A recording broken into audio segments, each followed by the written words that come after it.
તો સમાચારોમાં તરફ આપણે વાત કરીએ સુરેન્દ્રનગરની. તો સુરેન્દ્રનગરમાં જિલ્લા કલેક્ટર GH સોલંકીએ મહાત્મા ગાંધી સ્મારક જનરલ હોસ્પિટલની અચાનક મુલાકાત લીધી હતી. આકસ્મિક મુલાકાત દરમિયાન તેમણે મુખ્ય જિલ્લા તબીબી અધિકારી અને સિવિલ સર્જન ચૈતન્ય પરમાર સાથે વિસ્તૃત ચર્ચા કરી હોસ્પિટલમાં ઉપલબ્ધ આરોગ્યલક્ષી સુવિધાઓની જાણકારી મેળવી હતી.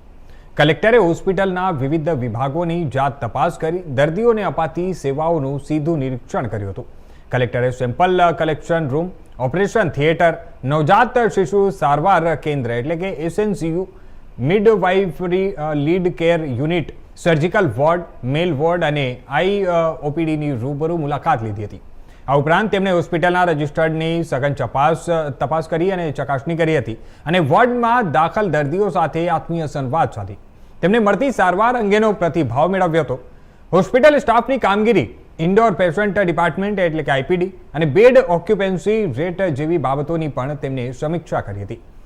કલેક્ટરે આરોગ્ય સેવા ઉપરાંત વિવિધ રાષ્ટ્રીય કાર્યક્રમો અને યોજનાઓના અમલીકરણ અંગે વિસ્તૃત ચર્ચા કરી હતી, જેમાં પોસ્ટમોર્ટમ, મેડિકલ લીગલ કેસ, બાળકોને અપાતી તમામ રસીઓ, DIEC એટલે કે anti rabies clinic, nutrition rehabilitation centre, art clinic અને HIV ટ્રેન્ડ, NVHCP આ જેવી તમામ સેવાઓનું મૂલ્યાંકન કરવામાં આવ્યું હતું. સાથે જ વાહન અકસ્માત સહાય યોજના, સાધન સહાય યોજના, CM સેતુ યોજના અને RPWD એક્ટ 2016ના અમલીકરણ, મેડિકલ બિલ અને ક્લિનિક એસ્ટાબ્લિશમેન્ટ એક્ટના અમલીકરણની પણ સમીક્ષા કરાઈ હતી. તેમણે હોસ્પિટલની તાજેતરની સિદ્ધિઓ અને સુધારાઓ વિશે પણ વિસ્તૃત જાણકારી મેળવી હતી.